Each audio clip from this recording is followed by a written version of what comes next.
After a bit more wandering around Brattleboro, we made our way back to the hotel to pick up our luggage, and then we were going back down toward the train station.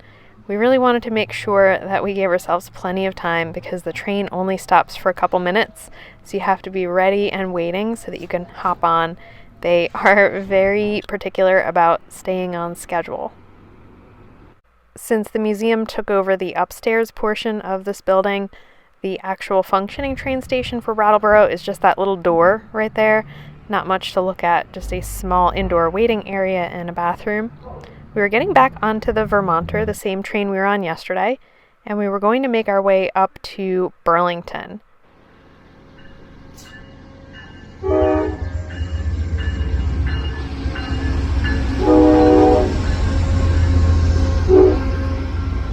We scurried up onto the train.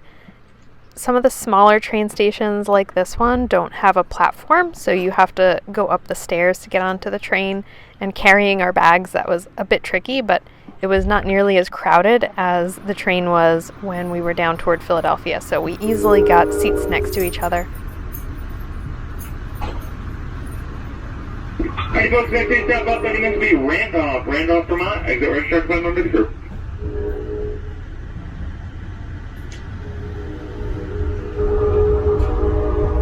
Since it was later in the day when we got back on the train, there was only a little bit of daylight left, so we enjoyed the view, but once it got dark, then I just enjoyed reading my book. This is the nice thing about taking the train. If we were driving, I would be concentrating on navigating and Patrick would be driving, so being on the train was quite a bit more relaxing. We could just enjoy the view.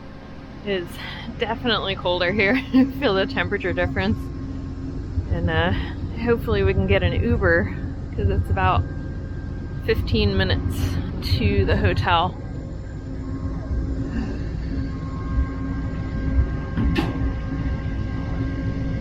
We are waiting for the Uber because it was like, what, 25 minutes? Yeah. Out from when we got here because there's really not a lot of Uber around here. There's a couple taxis because there's an airport, but that was one of the trickier things with planning this trip. A lot of the towns that I wanted to stop in didn't have taxis or didn't have hotels that were walking distance from the train station. So like logistically, it was a little bit trickier to figure out, especially when you're always used to like having your car and just being able to go wherever you want. When you're trying to get from point A to point B and the train just kind of drops you off, it's definitely a different experience. We're going to be hopping around a little bit. But luckily Uber is in the area, so we'll eventually get to the hotel. 219. Nothing fancy this night. We were just staying at a Motel 6, but I should have found a hotel that had a coffee maker or a microwave or something in the room, because that makes all the difference. I can cook a full meal with just a couple little things. We didn't feel like going out to dinner, so it is pretty clean. And definitely more modern than where we were staying yesterday. But I think with that kind of modernness, you lose all those little charming touches. And no fridge and no microwave, right? Yeah, see, that's the functional part of it. The fridge, microwave, and coffee maker, huge difference. All right, we're gonna eat our cold dinner.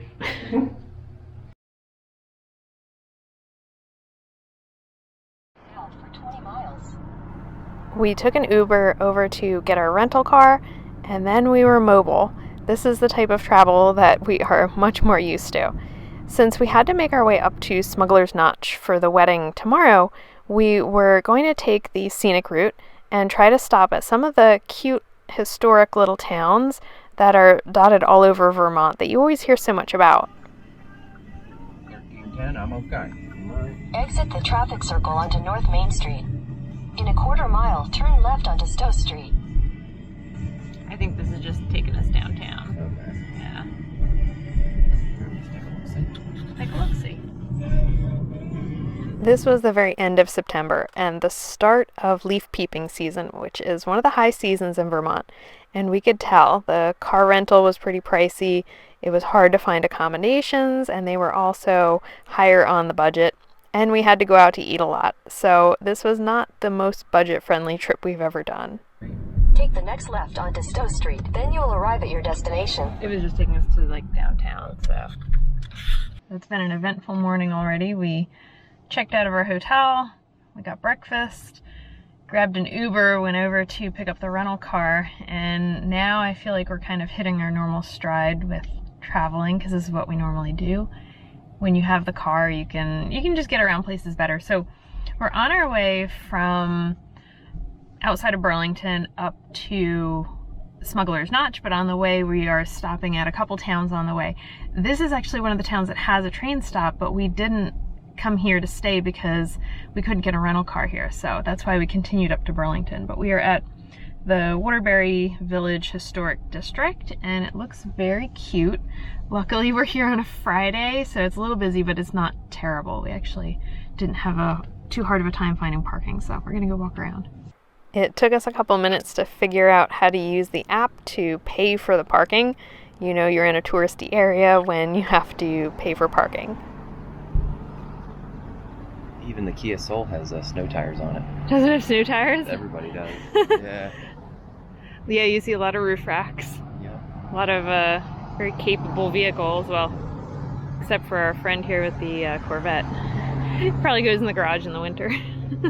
Our first stop was the Waterbury Village Historic District, which is a little bit south of Stowe. So we're here, and then I guess we're walking down in here. Okay. We walked down Main Street to go to the train station in this area. There is a visitor center at this train stop, but it is currently not open. Not sure when it's open, but this is the Waterbury station. We came through here after it was dark last night, and we could like barely see it, and it looked cute, but I wanted to check it out. Since our first plan failed, we went back to our usual wandering aimlessly and seeing what we find. Where are we going? I don't know. Sometimes we stumble upon some pretty great things, and on this day we ended up at the Stowe Street Cafe, and this was a great find. We went in, and Patrick wanted to get something for lunch. I just wanted something light, so we weren't sure what we were going to find here. This ended up being one of those meals that we still talk about and wish we could go back just so that we could eat here. Patrick had an amazing sandwich with the side salad was also just delicious. I got a freshly made juice that was so refreshing. I would go back up to Vermont just to have this meal again.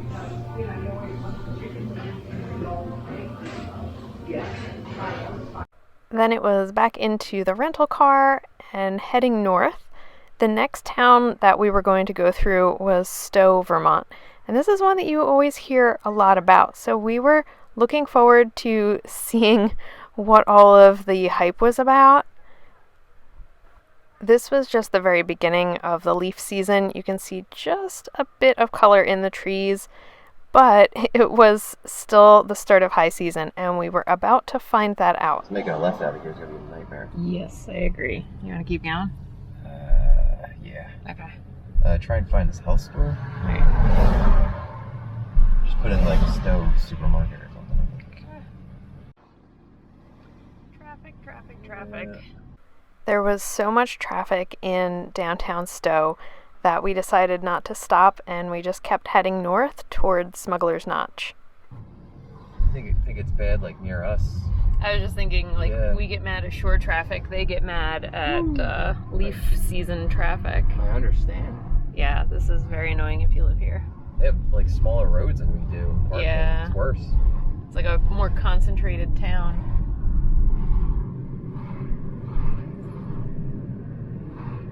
Since we're going to the resort and we're going to have like a little apartment, we're going to have a fridge and a stove. So now we can finally stop going out to eat for every meal, and we can buy some food to cook, which is going to save us money. And I just feel better when we don't go out to eat for every meal. We had McDonald's for breakfast, so I'm not proud of that. We thought it would be a good idea to stop at this little health food store and grab a couple things. We were shocked at how expensive this was. We had to remind ourselves that we are in ski resort land, so things are tourist price, not exactly normal price, and it's the high season, so it's all part of it. Luckily, this area is quite beautiful, so that was making up for it. But I have to say, as a normal budget traveler, we were feeling a bit out of sorts. This is very different from our typical travel style. As we drove past Stowe Resort, we saw that they had a gondola ride where you could go up to the top of the mountain. So we decided to stop, and Patrick was pretty excited. We were driving and we saw the sign for the gondola ride, and we had to stop. So, seems like a important fall activity. Thing to do. Yeah. And apparently it's dog friendly. There's a dog in there. If only Redford was here. How much were the tickets? I think it's 75 70. for Yeah. 2 people. Vermont is not cheap. You also have the option of hiking up the mountain, and if we had a bit more time and got here earlier, that's probably the option that I would have gone for, which I imagine to be cheaper, and at this point we were in need of a bit of exercise anyway, so probably would have been good. It's all part of the experience, I guess, and especially because I've never gone skiing, so I've never been in a gondola like this. It was a good experience, and Patrick said this is a very fancy one compared to a lot of the ones that they have in Pennsylvania near us. So you can close the windows if you want. That's what he's talking about.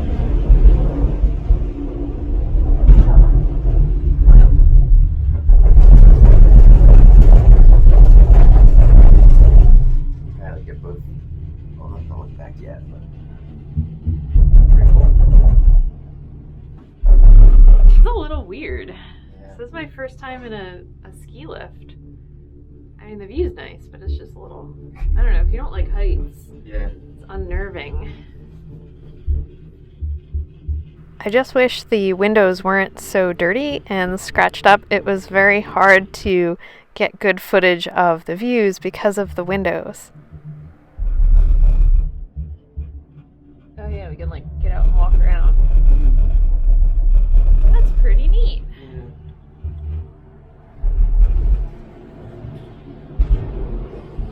This will probably be my only ski lift experience. As you might know, I'm not really a fan of winter.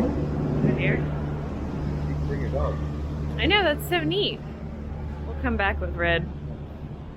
If we came back with Red, we would be hiking up this mountain for sure. Red does not like standing on anything that moves. He gets really weirded out with floating docks and things like that. So he would be my hiking buddy, and he would probably love the process of climbing up to the top of this mountain.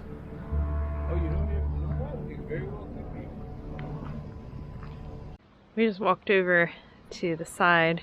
It's really crowded up at the top, a lot of people. So usually if you just walk a couple minutes in one direction or the other, you can find a little peace and quiet. And it's like the air smells good up here. It's like fresh mountain air. There's a babbling brook right here. Right behind us. And a great view that we did not have to hike for. So, because this would have taken all day. This would be like a... Can we still do a post-hike meal? Because we took it. Oh, okay. No, I don't think we've earned it. Oh. There are people walking though. Yeah. I guess there's hiking trails around here, which is pretty neat. And you can walk right on where the ski areas are, but that's some work getting up here. And the on the gondola at the end, there's a restaurant bathrooms, so Pretty neat. get something to eat. And then you can drive up the other side if you want to go up to the visitor center on the top. And that's a toll road. Don't know the cost of that. But a lot of things to do that I wouldn't have expected for a ski resort in the summer.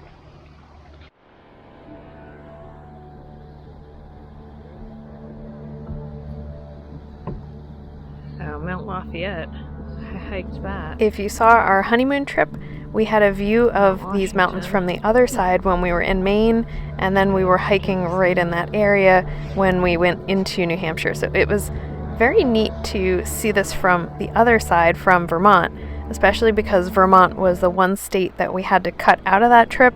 We didn't have time for it, but we knew that the wedding was coming, so we figured we would get to come up and explore Vermont during that trip. Breathe 3,625 feet.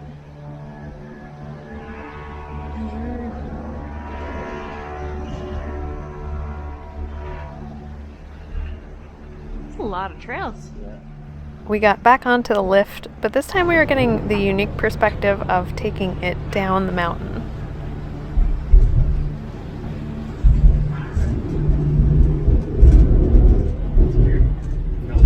Yeah. Oh, you really feel like you're like going into the middle of nowhere this way. Yeah. Actually, I've never seen it this way. You always ski down. Yeah.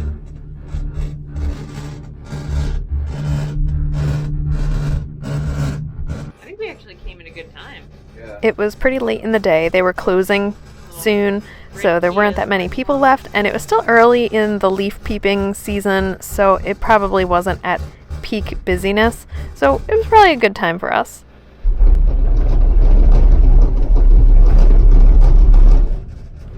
We came down and headed back to the rental car to start the rest of the drive heading north, and this is where we were driving into the famous Smugglers Notch area. This road is quite famous because it has such strong twists and turns, and you'll see a lot of signs that tell you not to do this with a trailer or a camper or any of those things because they just won't fit on these tight turns. If you disregard that advice and you get stuck, there is a lovely fine that goes along with that. And as you'll see, this area got very narrow and windy, and the person in front of us was pulling a trailer. Go, Kia, go. Oh boy. Oh, man. Take your time. Oh. Yeah, don't do this with an RV.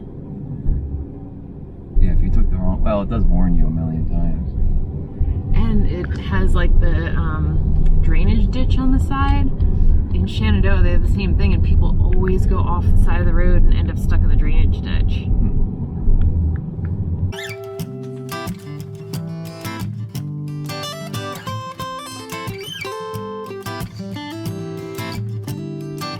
Well, you worried about you and me, the injustice, the next president to be, the news and what you hear, your career. It's time for you to face those fears, and it's all fair to be aware, and I'll be there, so don't be scared. Just take a deep breath of air, and 1, 2, 3 to 10, you begin to focus again.